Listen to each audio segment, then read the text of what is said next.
Hello and welcome to Stoughton Politics with this guy. I am your host, Noah Beit-Aharon, and I am introducing to a new group of voters today, or an old group of voters, Steve Cavey, who is Stoughton's Select Board Chair and who is running for a seat as representative to Beacon Hill.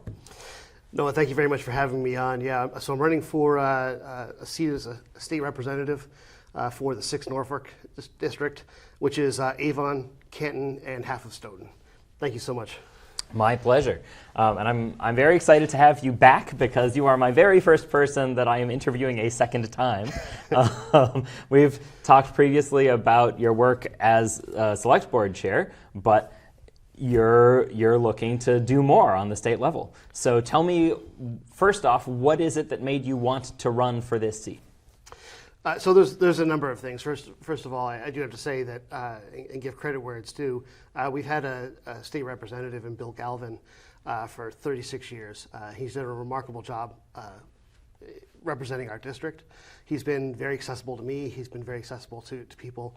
Anybody who reaches out to him is able to get in touch with him. He's been hugely helpful. He has chosen to retire and complete his term, and then is going to do some other things with his time. I wish him the best, and also I gave him a call and expressed my gratitude to him, and I just also want to do it here, that he's been remarkable for Stoughton, and I think he's also done remarkable things for Avon and Canton. With that opening, and the fact that the seat has been filled for 36 years, it's sort of a unique opportunity, I think, to give this a try.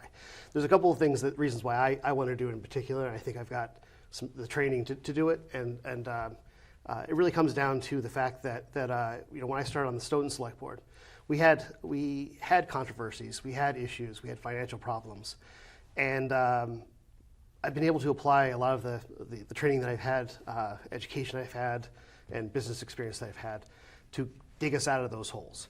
And we've been very successful, and every year it sort of amplifies. And so I've had a good track record of this, and I really want to use some of those same skills to represent the district as a whole in budgeting, in focusing on the local government and school systems and the funding that they need, especially school systems. Their state funding, it can be very unpredictable. I want to help make that more predictable for them and help them to be able to provide the kind of education that we all expect for our children. So I want to help them with that. There's some major projects that we've done here that have been slow moving, but we've been making headway on. One is senior housing. Mm-hmm. I think that that's very important for our district. We've got a lot of seniors who want to stay in their homes and have the resources to do that. But we also have seniors who perhaps don't have the resources to do that, but want to stay as close as they can to their families, to the life that they've always known. And we can do that by providing a kind of housing that allows for it, that's safe, well cared for, but unfortunately, sometimes it has to be you have to be planned for, right? It has to be zoned, it has to be built properly, and so we've been working through that in Stoughton. Actually, in our next town meeting, we're going to have an article for the purposes of allowing senior housing zoning changes. So we're moving in that direction. I want to see a lot of that done at the state level. As far as I've already mentioned this a little bit, but as far as fiscal responsibility, we've made a lot of good decisions, and they were well informed. But we also made, more importantly, really good investments in infrastructure, in a number of various projects that people care deeply about. And some of them they care about, some of them they hardly know about, like our sewer program down Park Street that is going to have huge financial benefits to the town. But those kinds of projects are heavily funded by the state, and I wanted to help our district have access to that kind of money. It takes a discipline to know what to invest in, what not to invest in. It's done well at the local level, but they need the support from the state to be able to do it. And a big drive of mine also is just doing the work. I don't want to go on and on. I'm sure you got a lot of questions, but that's something I've always been really passionate about, is diving in headfirst, working as hard as I can to get things accomplished, doing it through coalitions, finding people who disagree, and help them develop a compromise with people who have different views. I really enjoy that work, and I've always been successful. Often, I shouldn't, maybe not always. Often been successful at turning people who I was adversarial with into good friends. I've done it numerous times. I enjoy it. I really see the best in people. I think if we're working together and really striving for a common shared goal, we always get there. Absolutely. I wanted to ask you a little bit about being select board chair because, and not all viewers will know this, Stoughton Select Board is an unpaid position. It's a volunteer position. So when each time that the select board is reformed, because every year it has to, one or two seats have had an election, and each time the select board decides amongst themselves who has the time and energy and interest in being chair and vice chair, and who doesn't feel like it, right? And you kind of sort this out collegially among the five of you. Okay, who has the time to do this extra work? Yes. So tell me a little bit about, because you've been select board chair now for at least 2 or 3 years. This is my second year. This is your second year? Okay. I've been a vice chair 3 or 4 years in the past. So what made you want to sort of step up into chairing as opposed to, I mean, it's already a lot of unpaid work to be on the select board without being the chair. Yeah. What made you step up in that way? So that is, I want to give, once again, credit where it's due. The board as a whole, make the decisions, and they decide what they want to discuss. They decide what their priorities are, and I enjoy that collaboration. The chair role is really largely like organizational, right? You set the agendas, you sort of chair the meeting and just keep things going. You recognize people and just to kind of keep things orderly. It can be, in the past, I think that there's been a push for that position to sometimes be used to stop progress, to stop things from happening, right? Because you can choose to not put something on an agenda. Right. So if it's a project that a member is really passionate about, you can just say, nope, we're not doing it. Yeah. And I've always felt that was deeply unfair. That if there's something that people want to talk about, to at least offer the opportunity for the board to vote whether or not to put it on an agenda, right? So we've done that a number of times where we get together and we say, is there enough support to kind of pursue this? Offering the board an opportunity to be well moderated, just to be fairly administered, offer people an opportunity to speak, give the public the opportunity to speak when they have a right to, and even sometimes if they don't necessarily have like by the book right to, getting the input from the public wherever we can use it. There's a lot of the work that we do is non-controversial, right? So whether or not we put up a stop sign in a four-way intersection is, you're going to probably get 5 votes in favor of that. But periodically, a couple times a year, we have a controversial vote. So where something that affects people in a way that they feel very strongly about. And many of those things don't require like a public hearing where the public has any input. Right. And that's strictly true, and we could just sit there and make up our minds without asking a single soul besides the 4 of us what we want to do. That's not the position we've taken on most of these. We typically have public forums that are either going to be part of the select board meeting or separate, but the purpose of it is really to hear people express their concerns about a controversial issue, hear them out.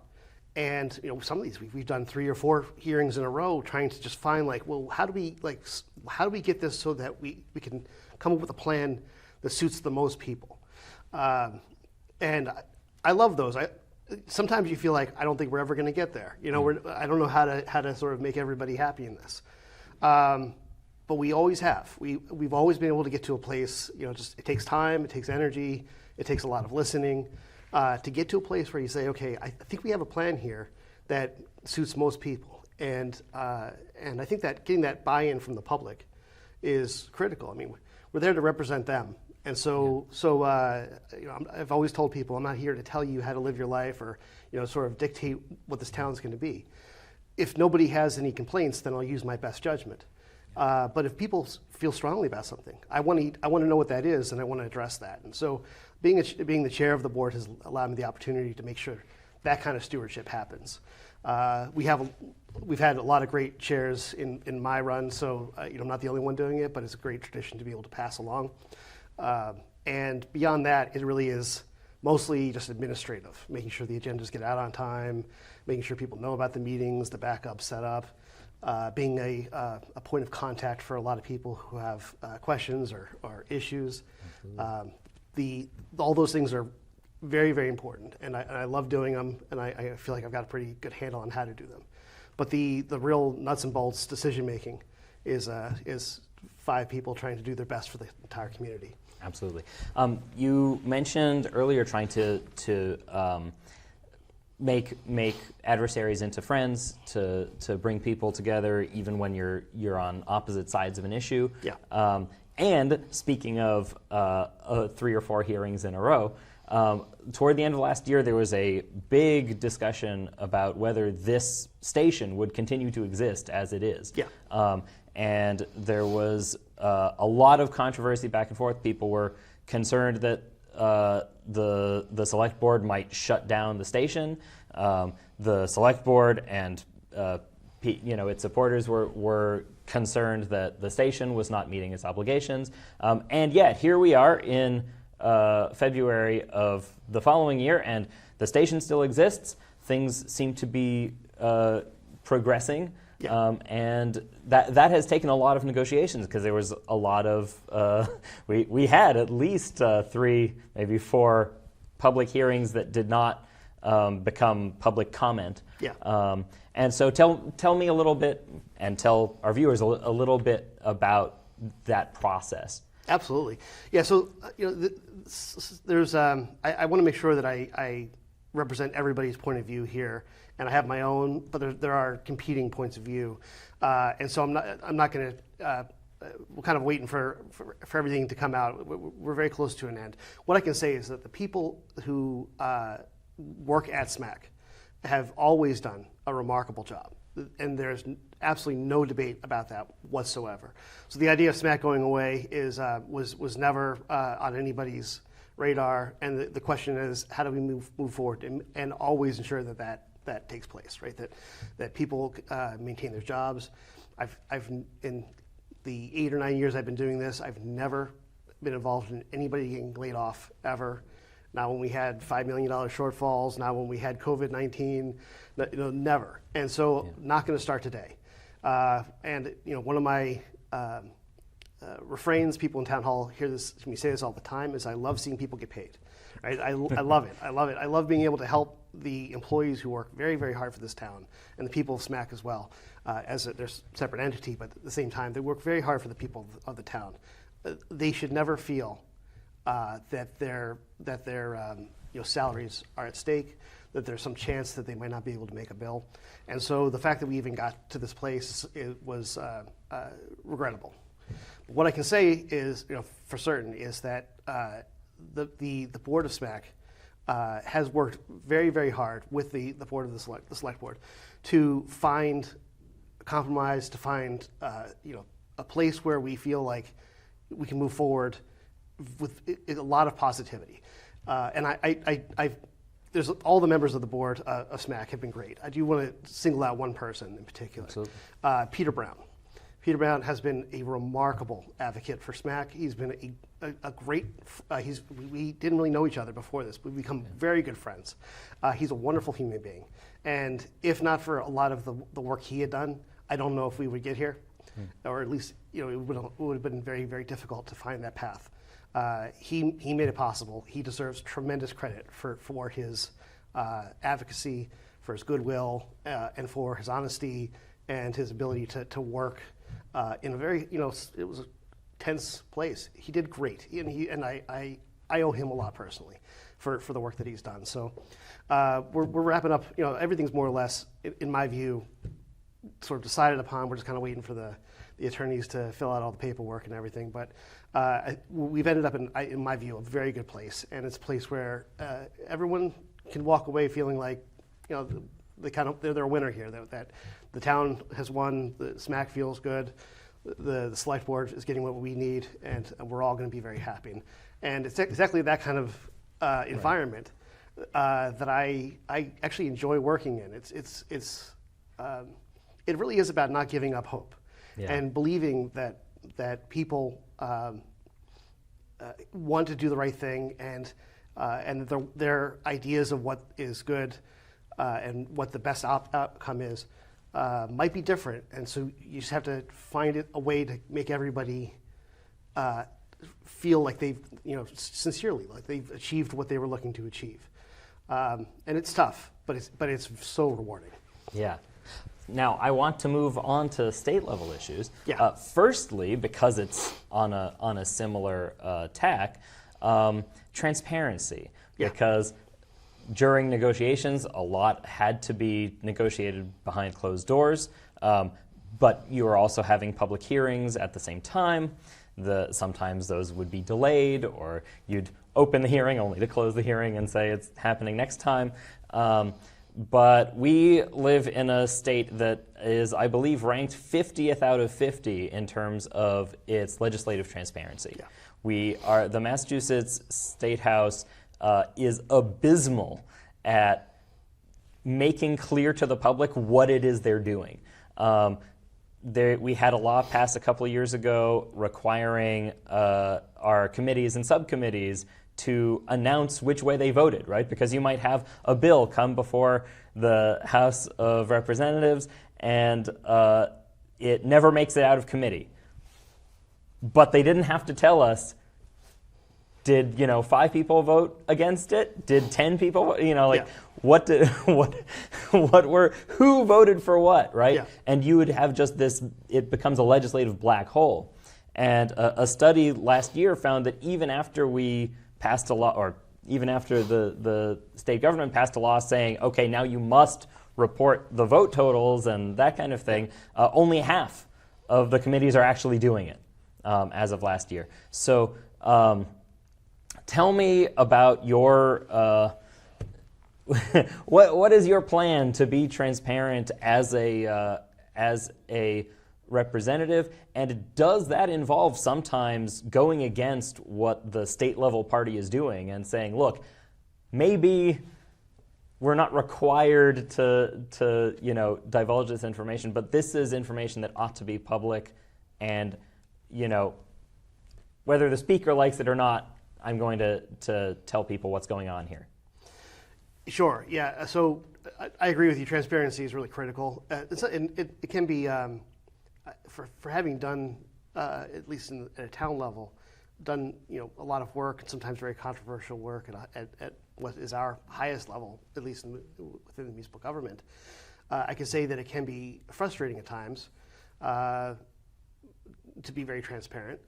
Sometimes like the issues are difficult, and you're kind of have to make a hard choice, and you have to be held accountable for that. And it's always nice when you can hide behind something and not have to take accountability when it's tough or when it doesn't work out. But my feeling is that you signed up for this, right? So you've asked to represent, and you can't do that in secret.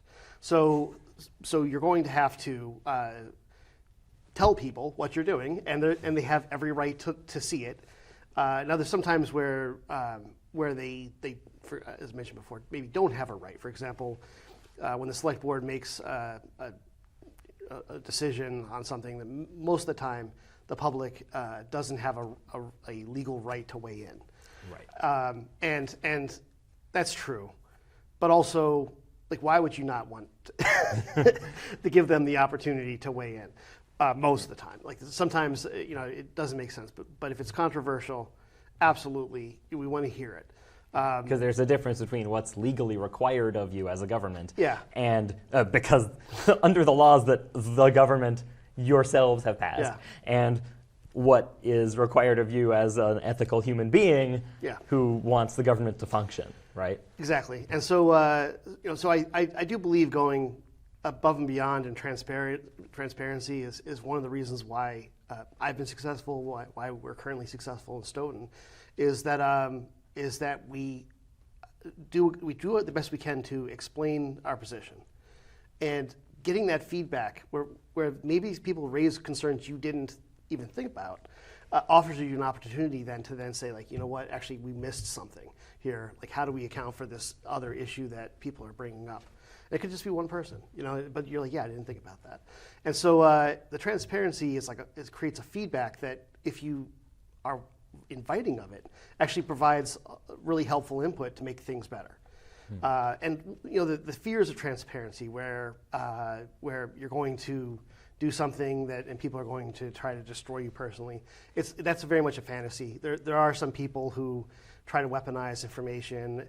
If you gain people's trust by being transparent, they take what the things you're saying sort of more seriously, and they're willing to hear you out, and they're willing to give you some grace and some faith that you're going to do it right, and you're doing the best you can.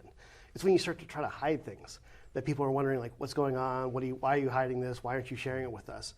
Once you're in a position where you're trying to defend yourself, you've already lost. And so, as painful and sometimes as difficult as it is to be, transparent, I honestly think that transparency gets us to the goal faster.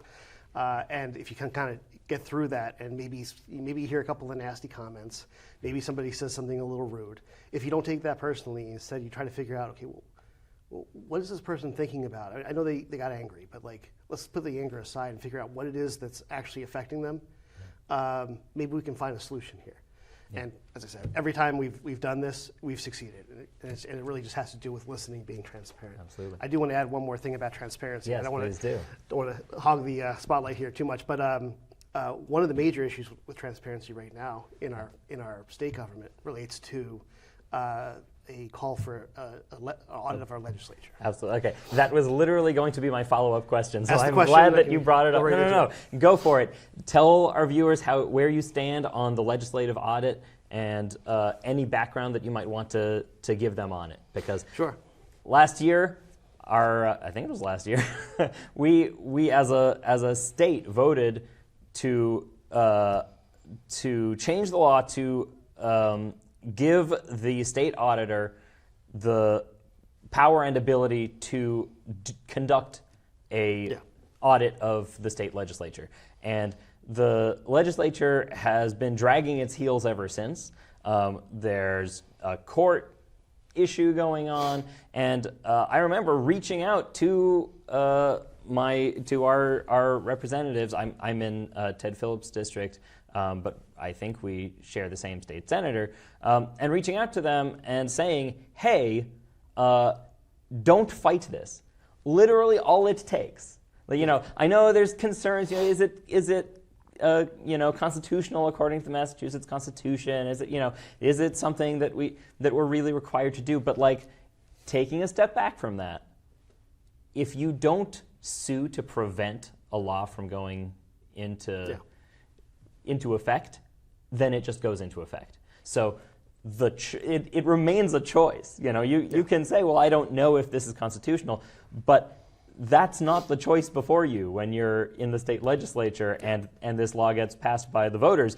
You have the choice to say, as far as I'm concerned, this is the end of the story. The voters spoke, and all I need to do is nothing in order for it to go forward. Yeah. Why are you not doing the nothing? I agree with you. I have a couple ways I want to go with this story, but I do want to say that I had the pleasure of meeting our state auditor, Deanna Zaglio, while she was still running, and I just really thought that she had a good handle on the role. She was very thoughtful, and I thought represented. She was at that point a state senator, was representing her district very well. She was a state rep before that, and she just really stood out to me as somebody who has a lot of potential and has a lot of passion, a lot to give to the state. And so I was very happy to support her at that time. I let everybody I know. I told them all about the fact that I'm voting for her. I think that she really would be excellent in the role. And periodically after that, have kept in contact and would run into her every now and then at an event. And I was at a convention when she was getting the signatures for this ballot measure. Very happy to be able to sign it from her own clipboard, and wish her the best and tell her that I really look forward to seeing where this goes. I've been frustrated along with everybody else that it has not produced any fruit just yet. Now, I'm not a constitutional, scholar. I know as much as the next guy about these constitutional issues of whether or not it's legal, and I'll let the courts do their job. They're the ones who will know best. The arguments I've heard, I've been not very persuaded by. One is that there's a separation of powers issue where you have three co-equal branches of government, and the legislature shouldn't be audited by the executive branch, except that our judicial branch is audited by our state auditors, and they're a co-equal branch of government too. And it's fine.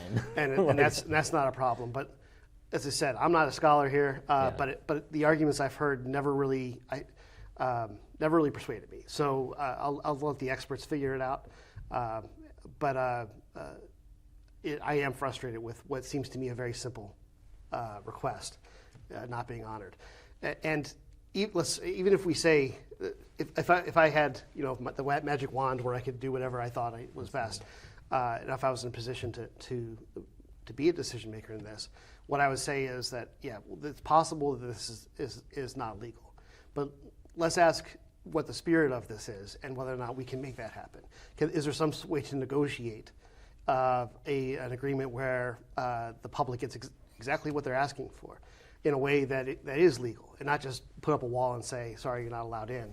Instead say, okay, well, this, we haven't done this before, this is different. What has to happen to make it possible?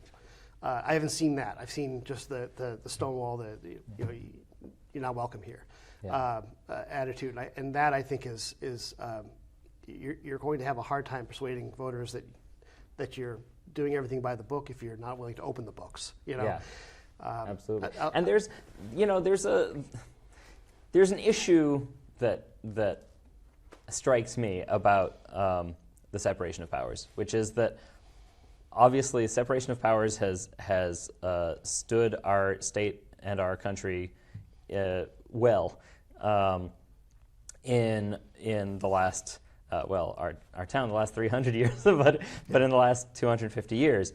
But it is a separation of the people's power. Like that's the idea of democracy, is that these are three co-equal branches of our government, right? And it seems to me that when the people of the state have an opportunity to say, this is what we want done, and this is who we want doing it, and they speak as clearly as we did,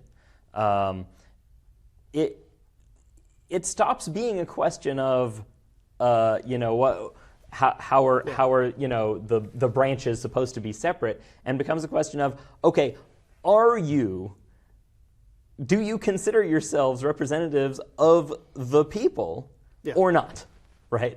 Are you representing Massachusetts, or are you representing, the state legislature? Because the legislature is not really supposed to be representing itself; it's supposed to be representing us. So that's like a main thing, right? And like we say, like all the legislature would have to do is not stonewall, right? And the court case, you're allowed to withdraw a court case. You're allowed to say, okay, never mind, we'll settle out of court. We'll just do the thing. Yeah. And so the choice not to do that is an active choice, not a passive one. I mean, I very much agree with you. I think that at the end of the day, the fact that 73% or 72, 73%. Yeah, and majorities in every single county, every single precinct, I think. It is just ludicrous. Yeah, I mean, at that point, it seems like the job is then to figure out how to get it done and really make every effort to.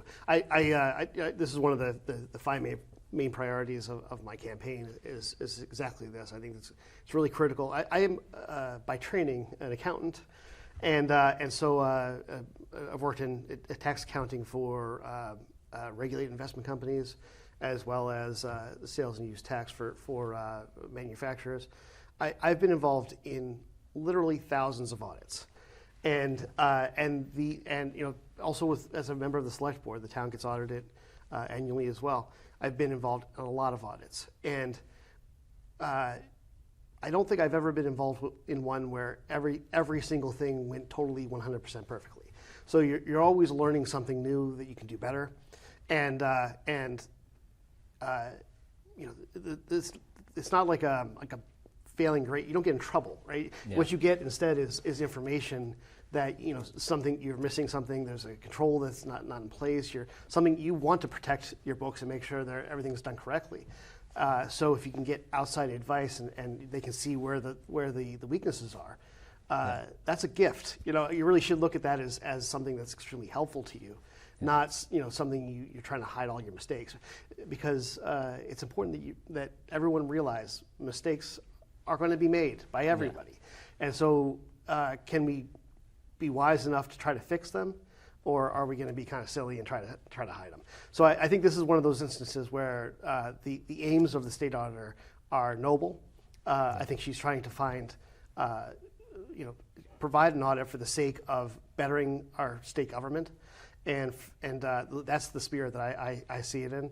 I'm not aware of her having malice or any effort to embarrass anybody. I think that very much it's a noble effort. And I think it's foolish to not take this opportunity, and I think that clearly the public agrees with that. I do have other questions about other issues, but first, since you say it's one of the 5 points of your campaign, I do want to give you an opportunity to tell us what the other 4 are. So go for it. Yeah, no problem. I spat them out at the very second I could start. Right. So the main one is that it's local government schools. Right. So. Right now, I won't go into too much depth here because a lot of the stuff is on my website. People can definitely take a look at that, which can be at Stephen Cavey, Cavey, the number 4 rep. Sounds good. CARRD.co. Okay, and this is Stephen with a PH.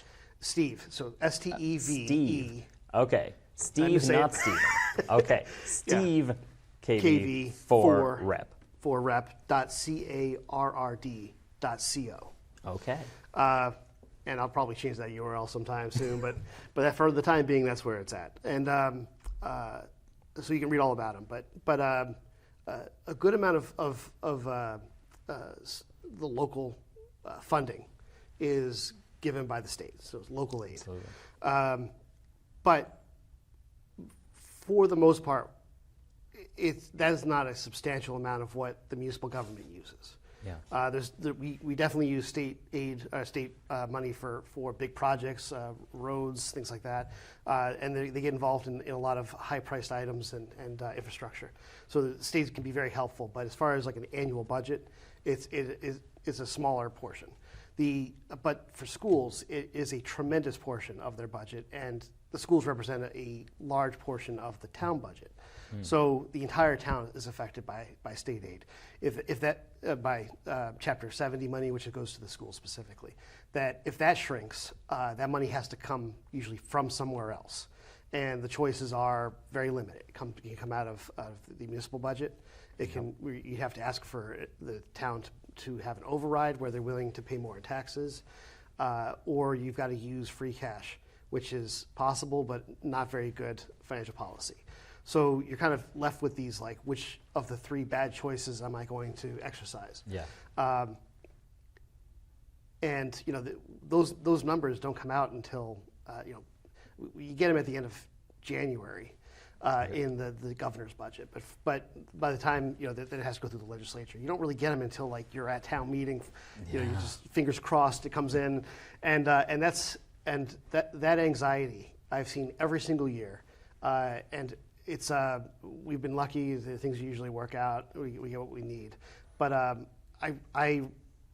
feel like that is not a very good way to go about it's not a good system.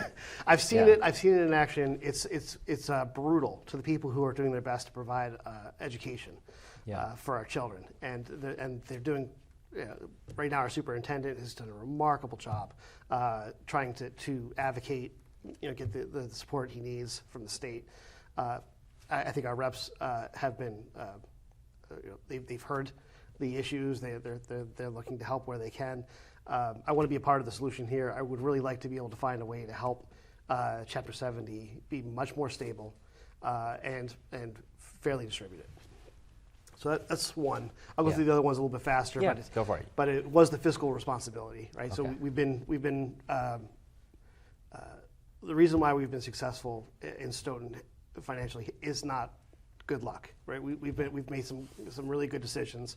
We've been thoughtful about investments.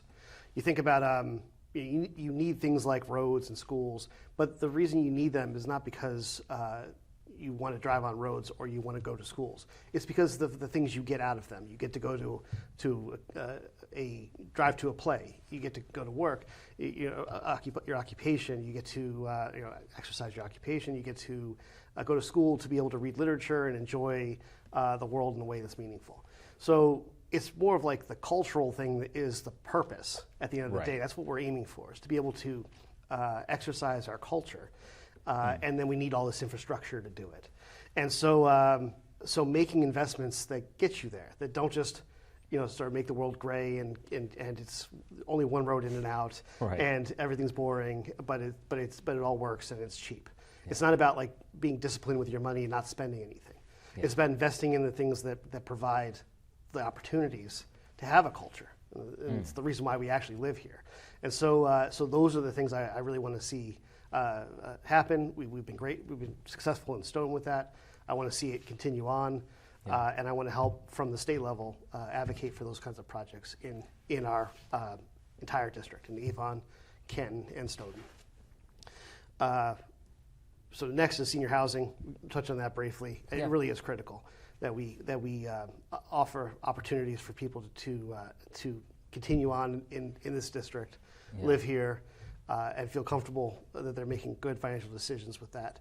Yeah. That also does, if you've got people on fixed incomes who choose to move into senior housing, that frees up the housing stock and reduces some of the pressure that we're currently feeling, where we're seeing prices inflate. It's hard to find homes for people, things like that. And the people who move in some proportion of them will be younger folks who are not living on fixed incomes, but instead have a bit more runway and are willing to pay their taxes that are growing, but they're willing to pay those for those cultural gains. Yeah, and where. It's not that the people on fixed incomes don't want to pay them. It's sometimes they're not able to, right? Exactly, right? It's like, a lot of people like to retire to Florida, but you should not be forced to retire to Florida because you can't afford to stay here. Yeah. We have a number of tax relief programs for seniors and veterans, and they tend to not be indexed to anything, so you can get like a $300 credit or something that might have meant something in the 80s, but now it's not enough. So offering tax credits and really the changing of those tax credits to seniors, creating new programs that allow them to be able to stay in their homes if that's what they choose to do, and help to reduce their taxes. I think that's to everyone's benefit, general public as well as the seniors who exercise it.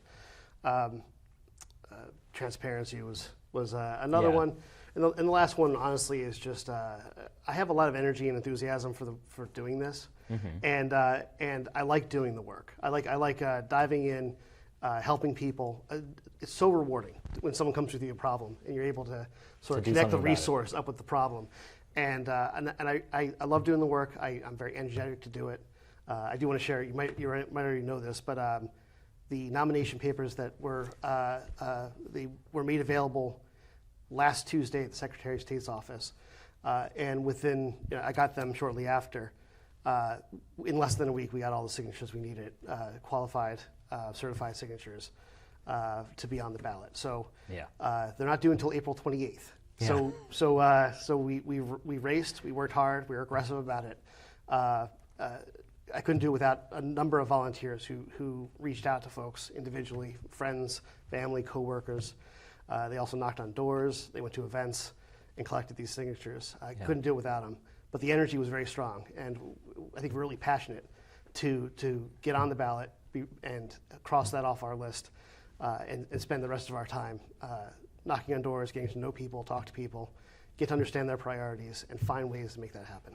Absolutely. I wanted to ask you about something I've been asking people about for over a decade now, is school funding, because we have an issue in Massachusetts where, yes, the state does provide a lot of the funding for schools on a per student basis, but it's not really enough to cover any town's needs, to the point where so much of our school budgets do come out of municipal money, right? It comes out of raising property taxes. It comes out of sometimes a town budget, right? And so you have the wealthier towns have fancier schools and Olympic grade swimming pools and whatever, right? And the less wealthy towns are trying to stretch their dollars, as best they can. And so I've been asking people for a while, why doesn't the state step in more? Why doesn't the state,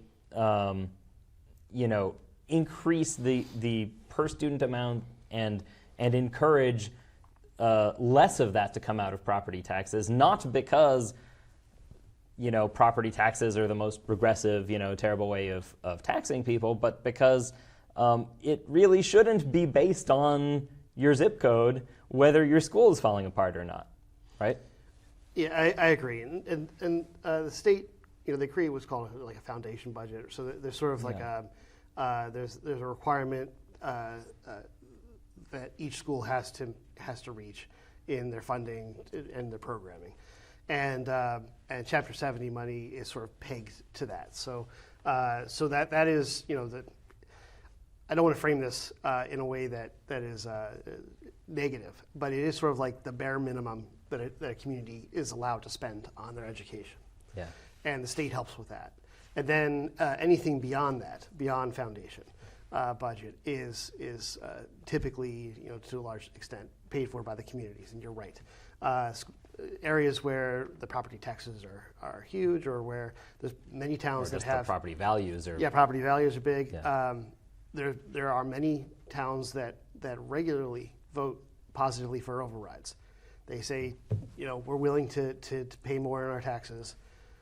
We like these things, and those schools have a lot of money, and those communities have the municipalities have a lot of money to work with. Yeah. And so, I agree with you that if we're looking for state standards, where we draw the line at the bare minimum. Now, the bare minimum in Massachusetts is still very high. Yes, right? and So, it is world class. The education levels here are not that different from in your favorite European countries and whatnot. But they can stand to be better. Yeah, they can always be better. And so when we say bare minimum, it sounds very negative, and I kind of wanted to not give the wrong message, because our bare minimum is a class above many other states. So we are in very good shape that way as a state, and our state does put a lot of money into it. But the costs of maintaining schools, of maintaining curriculum, of one of the things I've come to notice is that the challenges of the schools, I feel like it's whack-a-mole. They never really once they've sort of figured out one problem, like a brand new, undiscovered problem that is brand new to the community, rolls in, and they're always dealing with trying to discover the solution to an unknown problem. And thank God we have such remarkable educators and administrators in our school systems. They work very hard. They do a very good job with the problems that they're faced with. But it's one solution to that is also better funding. In one area in particular, I'm personally passionate about. There's the impact that special education can have on a community. Yeah. If you, on the one hand, shouldn't say nobody. You'd be hard to find somebody who would advocate against having high quality special education. Fortunately, you and I both have a somebody in our heads, but yes. But every now and then you'll find somebody who's out there a little ways and thinks that we shouldn't be funding it. But the needs of children who need additional supports can be very unpredictable, right? You might have a group of kids that just need modest support, a little bit of help with language pathology, or the kind of supports they need are pretty straightforward. But you can also have children who deserve a world-class education, who need profound support in order to achieve that. And a community might not know what they need to budget until well past the time when they can sort of appropriately plan for it. Yeah. Just to use Stoughton as an example, we did have a large influx of children who didn't speak English, right? And our obligations to them were the same as our obligations to any other child who came into our district, but we didn't have the resources right away to be able to provide that. And the work of making that happen was hard. Thankfully, my involvement was at least for myself, was minimal. But I got a chance to have a front row seat to the people who were working very, very hard to achieve these goals, and they did unbelievable work. And they were able to help these children in a way that I think we'd all be proud of. But the resources they needed to get there, once those children were here for only a temporary amount of time, once they left, the funding for it disappeared as well. And right. So now we have, once again, this effort of honoring the employees of the town, right? Yeah. People came in, they took jobs, they're sort of expecting to be able to pay their rent, and now we no longer have money to support them. And that, I think, is equally unfair. And so we've got to find a better balance where it can't just be based strictly on the formulas where you get X number of dollars per student. Right. Because we do have these extraordinary circumstances that require a different metric. Right, because you need the kind of slack in the system where when the next influx of whatever comes in, you're not scrambling. And that means sometimes paying for people you don't completely need to be working 6-hour weeks yet. Yeah. Right? It means having some ability to pay for people who are going to just do a really good job with a smaller group of students for now until a larger group of students comes in that needs their services. Yeah. Right? Yeah, absolutely. Okay, I wanted to ask you about, still on the topic of education, and I know we're going to talk about education forever. There's been a bill in the Massachusetts legislature that's been stuck there, I think, for well over a decade. It has been called at times the Healthy Youth Act. I don't know if it's still called that. I don't know if somebody else co-opted the name and used it for something else. But it mandated, among other things, that health education in the state be scientifically accurate, that it be medically accurate, that it be inclusive of multiple, gender identities and sexual identities, that it essentially be accurate and world class, right? And that has been stuck for a long time. Where would you support something like that, and would you push to make it happen, not this year, next year, when you were in office? So I would have to very much look at the specifics, because that's going to determine whether or not I support it. There could be good things and bad things, and you got to weigh the pros and the cons and sort of see if this is worth it. I think the spirit of it, though, is something that I stand behind. My education was not. I didn't get high school or elementary school education in Massachusetts. I grew up mostly in Illinois, New York, New Jersey. And I moved out through those years. And when I started receiving, like, I'll use health education in particular. Yeah. In both New York and New Jersey, as a young boy, 13 to 17 years old.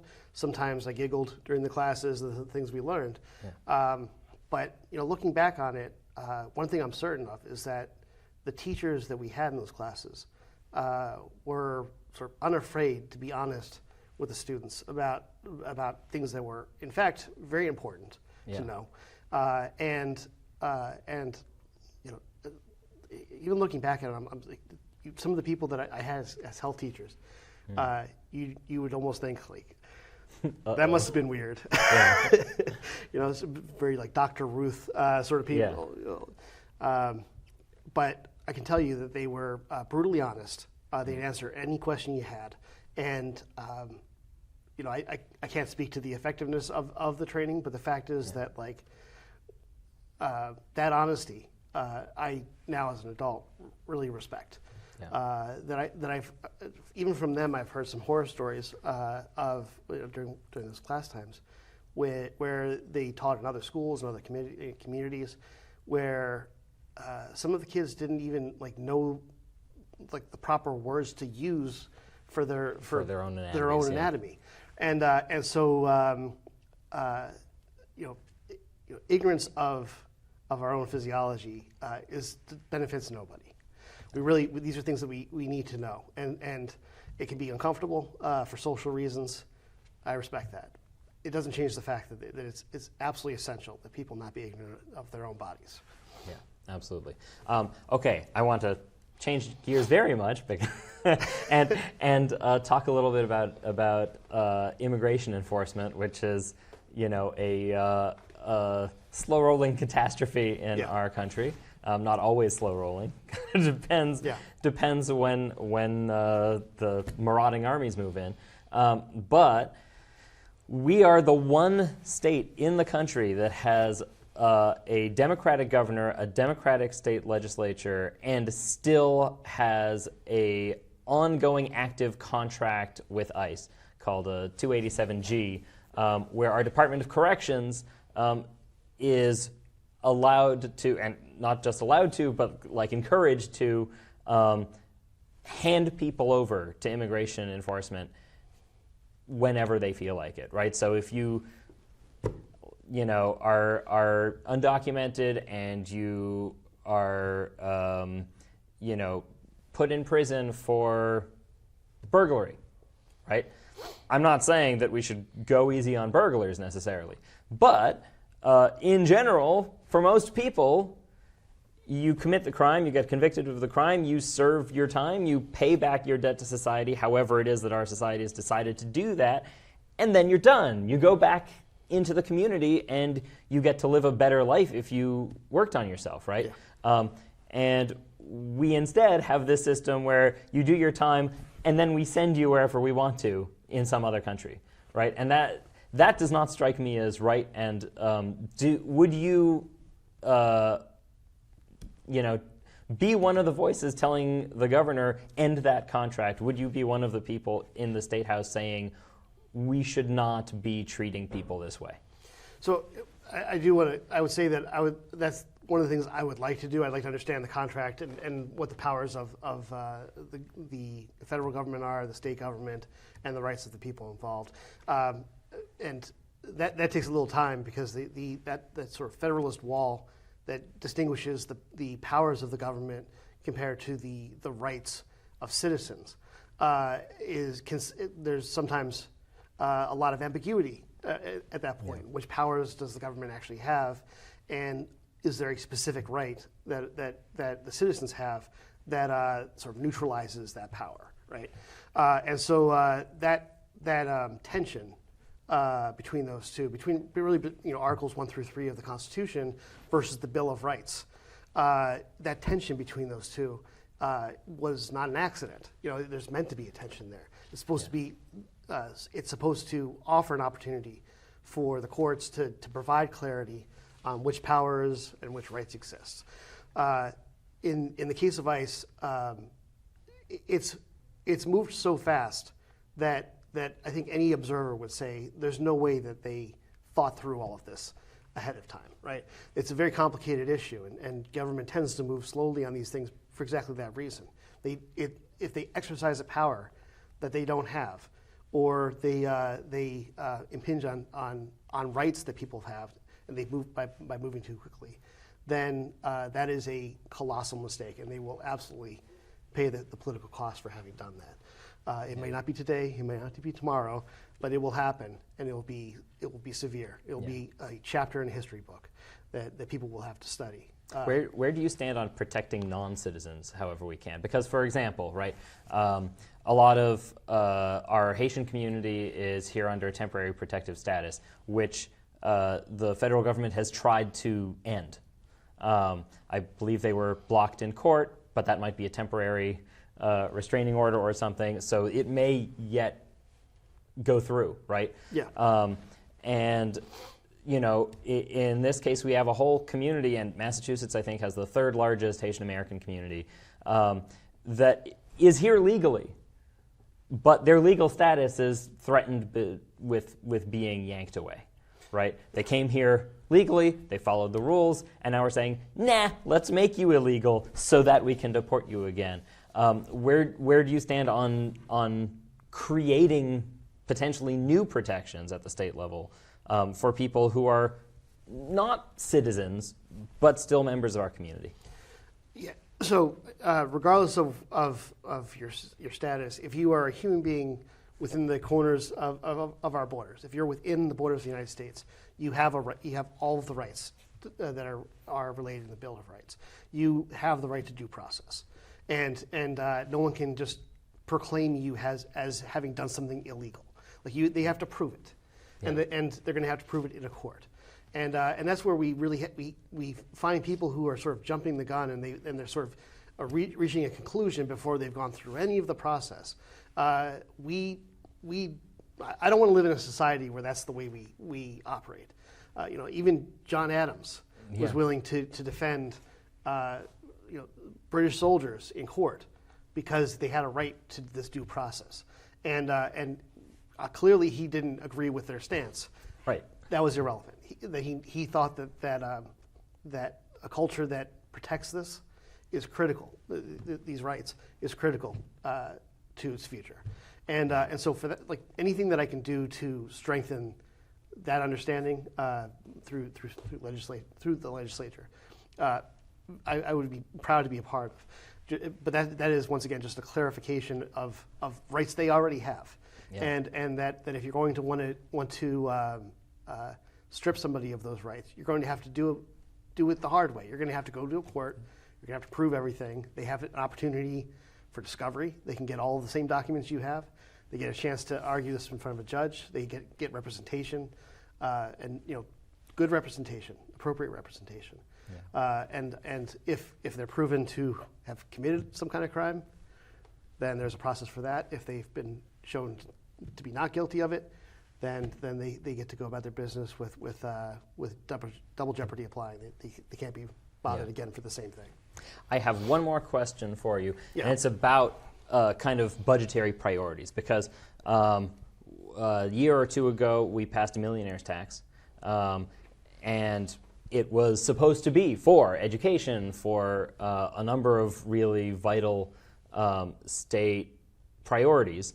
And then the governor's budget kind of took half of it back almost in tax cuts to various corporations and people who are doing certain things. And so some of that money turned out to be returned to the very millionaires who had to pay it. Where do you stand on kind of what our budgetary priorities should be, and how much tax incentives for corporations to open businesses here is the right amount versus just giveaways? Yeah, I hope to answer this question well, but I wanted to just make sure I mention the fact that anytime something like a millionaire's tax has come up, with some idea of taxation for people who are sometimes described as, depending on who you ask, job creators or something like that, right? They bring the companies here. There's this fear that they're going to leave in huge numbers, and that never pans out to be the way at all, right? So the whole idea of a city is you have people who want to work, have to find a place where there's jobs, and there's people who need people to work, need to find a place where people are, and they coalesce in a place, and you end up with people who are people coming to it to find work, and companies coming to it to find workers. Yeah. Now, with the we're on a horizon of a very different world with AI having having a profound impact on how a lot of white collar work is done. And even blue collar work as well. I've seen a couple of instances where AI has taken jobs, at fast food restaurants, things like that. So that's absolutely on the horizon. How we negotiate that might be a little bit different. But the idea that a company is going to pick up and leave, or somebody who's very wealthy is going to ignore all their roots here and find themselves in some place that's inexpensive to live, they will also find themselves in a place without world-class education, without world-class hospitals, without all of the things that this money goes towards developing. And if that's not how they want to live their lives, then they have every right to. But what we're just seeing is that most people now consider this is the cost it is that we have to pay to live in the kind of society they want to live in. I'm very glad you brought that up, because there have been studies conducted on, like, okay, whenever these things that, when we passed the millionaires tax, did a bunch of millionaires move away? The answer was no, right? When Zoran Mamdani was elected in New York City, did a bunch of businesses and millionaires move away? No, actually, I think more came in for whatever reason, right? So it's like, it is very important to note that, changing our tax structure does not always chase people away if we're building something worthwhile with it. Exactly, and the concern is that if we put the focus on, I don't want to be rude, because people work hard, millionaires work hard too. They've got their own problems, but at the same time, if we put our attention on people who are earning an outrageous amount of money, and ignoring the fact that it's really the middle class that has always been the engine that has made America what it is today, and we just kind of ignore the fact that it's shrinking, that people who are living within their means in the middle class are getting squeezed to death by things like inflation, and the fact that a lot of them end up in a donut hole where they don't get the benefits of not earning enough, and they also don't get the benefits of earning a lot. Right. The middle class is in fact has been in trouble for a very long time. And we put a lot of focus on everybody other than the middle class. I really think it's important to recognize the fact that there's this significant engine for our progress, in people who they're doing all the right things. They're working hard. They have good jobs. They're taking care of their families. They're volunteering on their local boards and committees. They're civically involved. They're culturally involved, and they're being crushed to death. And so that is really where I have more interest in making sure that they have the supports they need, and that they're not being taxed disproportionately. Yeah. Because it has been happening. It's been happening for a long time. Yeah. And there's plenty of supports for people who are not earning very much money. There are good programs, great programs, and we have this middle class that's being smushed, and I just don't have a whole lot of tears to shed for millionaires. That might be my failing, but I think they can handle it, and I really want to focus on appropriate taxes for the middle class. All right. Well, Steve, I would happily talk to you literally all day, and we could go into all these other things, but I think our time is up, so thank you so much for coming on, and let's do it again. Thank you very much, and once again, I'm running for the 6th Norfolk District State Rep position that's opened after Bill Galvin retires this coming year, and that's Avon, Canton, and Stoughton. Thank you very much. I hope I earned your vote. Thank you so much. Come on, sugar. Woo. Come on. Work it. Come on.